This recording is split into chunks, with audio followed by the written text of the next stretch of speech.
Kaugnay pa rin po sa nalalapit na pagbubukas ng klase, pag-usapan po natin ang ilang issue. Makapanayan po natin ang bagong talagang Secretary ng Department of Education na si Senador Sonny Angara. Magandang umaga po sa inyo, Secretary Angara. Hi, good morning. Good morning sa ating mga kinig, especially our students and teachers and parents. At pasensya na po na hindi ako nakapunta ho dyan. Oo nga po, we're all expecting you here. Meeting. Paumanin po. Okay, asahan namin next time, sir. Pero anyway, Senator, Secretary, una po sa lahat, we understand na nakadalawang termino na po kayo sa Senado and you're no longer up for re-election. Pero ito lang po ba yung pangunahing dahilan kung bakit niyo po tinanggap yung DepEd Secretary portfolio given na mas extensive po ang background ninyo bilang isang mambabatas kaysa sa education sector? We understand also that naging guru po kayo, naging regent, naging author ng a lot of bills and laws sa education sector. Pero parang sa ilan, hindi pa ganun ka-extensive yung inyong background sa education. Well, at tama naman ho sila. Hindi naman tayo lumaki sa bilang isang school administrator or teacher. Although nagturo rin naman ho tayo at naging bahagi rin po ng mga school governing board. Pero tama sila at kaya ako'y dito sa ating hindi pa tayo nakapag-oath at mag-umpisa sa tungkulin na Maris, no? Pero we acknowledge that we have a lot to learn. So yan ang pangunahing pagpasok natin sa tungkulin. Inaamin natin na marami pa tayong kailangan na pag-aralan at matutunan dito. Pero willing naman po tayo at pinapakinggan ho natin yung mga payo ng mga eksperto, ng mga educators. So at hindi natin pupolitikahin itong napakahalagang departamento, Maris. But on the other hand, Senator, paano po makakatulong naman ang inyong legislative o lawmaking background sa inyo pong bagong tungkulin bilang DepEd Secretary?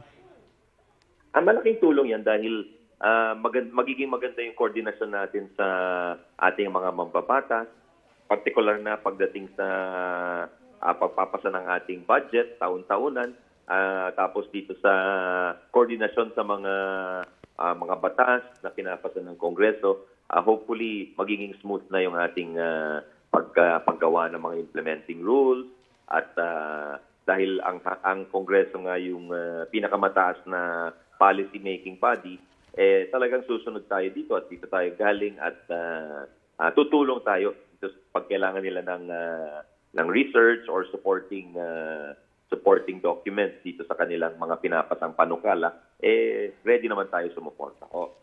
Senator, paano niyo po sisimulan yung marching orders ng Pangulo? Lalo na po yung pagpapataas sa PISA rankings ng Pilipinas. Nandun po tayo sa second to the lowest. Medyo mahirap-hirap po ata to. Pero ano po ba ang nakikita niyo na plano para maisagawa po ito?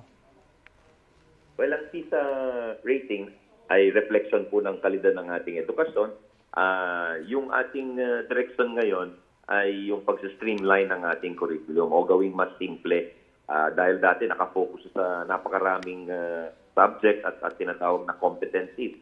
Halos 1,000 daw. So, yung direction na pagbabawas yan and focusing on the basics o yung tinatawag na educational and foundational skills, yan ay itutuloy po natin.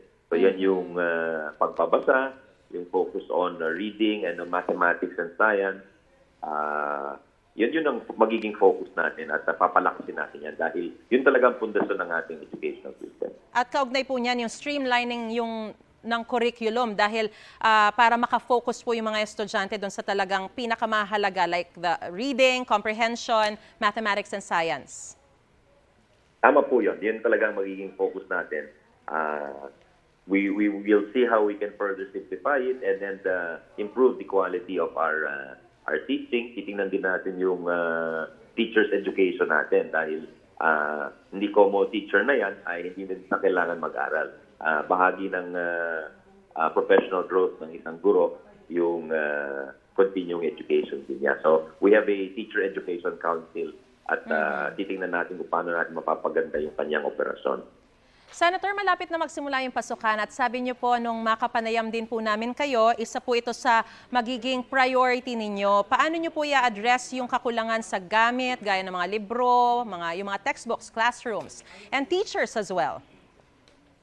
Well, ang maganda dyan, Maris, maraming gustong tumulong dyan sa aspetong yan.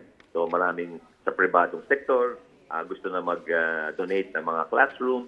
Maraming ibang ahensya din ng gobyerno gustong tumulong dito sa pag-construct ng mga classroom dahil alam nila meron tayong tinatawag na classroom backlog. Tapos dito naman sa usapin ng mga textbooks o libro, titingnan natin kung paano natin talagang mapapabilis yung pagbili o yung pag-procure ng ating mga gamit na mahalaga sa ating mga estudyante dahil parang nahirapan mag-bidding yung DepEd, Department of Education sa mga nakarang taon mula 2018, parang hindi nagagastos lahat ng budget na binibigay ng legislative branch o ng Congress. So yun ang magiging focus natin para mabilis po yung preparasyon, mabilis din po yung pagbili ng ating textbooks para at saka yung pag-deliver din po ay kailangan pagandahin din po sa ating mga eskwelahan. Senator, nabanggit niyo rin po na suportado ninyo ang dagdag sahod at allowances para sa mga guro. Paano po natin masisiguran na matatanggap nga nila yan? Yes, ever since naging member tayo ng Congress at saka ng Senado, tayo ay author ng mga panukalang batas sa pagtaas ng sweldo ng ating mga guro at ang mga ibang kawani ng gobyerno.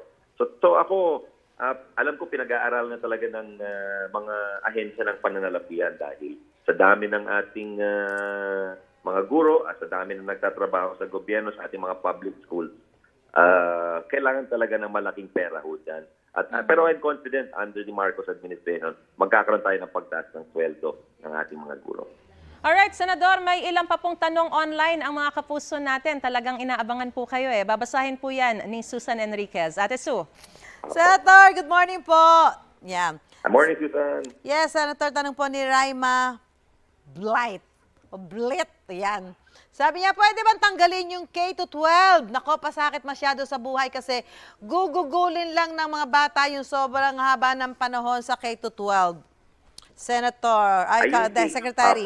Yung K-12 po, yun ay batas po yan eh. So, habang nandyan ang batas, obligado po kaming sundan na itong K-12 na 12 years ang curriculum, tapos may kindergarten hanggang grade 12.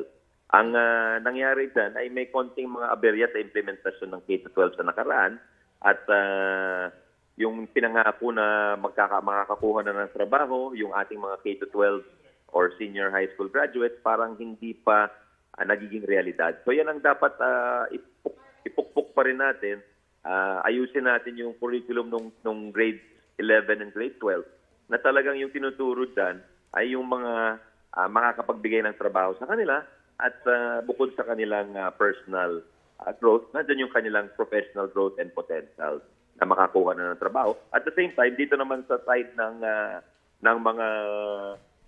mga kumpanya, sa side ng mga magtatanggap ng mga trabahador, dapat mag-hire din sila ng mga K-12 graduates dahil yun ang usapan eh.